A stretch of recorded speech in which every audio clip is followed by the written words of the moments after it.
জাতিসংঘের মানবাধিকার কার্যালয়ের যে আঞ্চলিক অফিস, এইটা করে আপনি এখানে জাতীয় মূল্যবোধ বিরোধী একটা অবস্থান তৈরি করবেন, এই স্পেস আপনার কেউ দেয় নাই।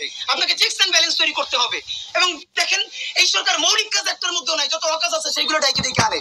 এই যে 3 বছরের মধ্যে সে জাতিসংঘের মানবাধিকারের যে আঞ্চলিক কার্যালয় এখানে দিচ্ছে, আপনারা নিশ্চয়ই জানেন আরো 19টা দেশে এই কার্যালয় আছে। দেশগুলো কি?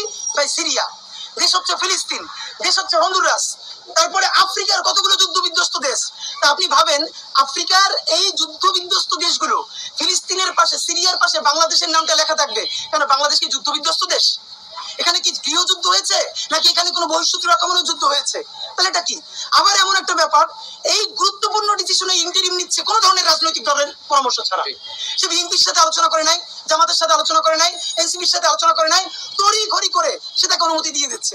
তার থেকেও ভয়াবহ ব্যাপার হলো, এই কাউন্সিল বলছে যে এই সরকারের মধ্যে, রাষ্ট্রের মধ্যে যারা কাজ করবে, এই সকল দায় বাংলাদেশ রাষ্ট্রকে নিতে হবে, জাতিসংঘের কোনো কর্মকর্তা দায় নিতে পারবে না। মানে কি? এখন আমরা এটা বলছি, এগুলোর মধ্য দিয়ে আপনারা এখানকার যে আমাদের জাতীয় মূল্যবোধ, হিন্দু মুসলিম নির্বিশেষে, সেই মূল্যবোধের বিরুদ্ধে আপনাদের এখানে ভিন্ন এজেন্ডা আছে। এখন আমাদের যেটা করতে হবে, আমরা ভারতের আধিপত্যবাদ মোকাবেলায় পশ্চিমাকে এই এজেন্সিও দেই নাই যে আপনি এখানে আমাদেরকে অখাদ্য চাপাই দিবেন।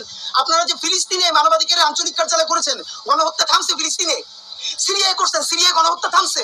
তো সিরিয়া কি? এটা কি সিরিয়া? এটা কি ফিলিস্তিন? এটা কি আফ্রিকার যুদ্ধ বিধ্বস্ত দেশ? এখানে এটা লাগবে কেন? তো আমরা আপনাদেরকে স্পষ্ট বলতে চাই, ইন্টারিমের এইসব কাজ থেকে চলে আসতে হবে, আর নইলে চূড়ান্ত ভাবে এখন পর্যন্ত ইন্টারিমকে বাংলাদেশের মানুষ শত সমালোচনা সত্ত্বেও তাকে যেটুকু সাপোর্ট করছে, এই সাপোর্ট সে পাবে না।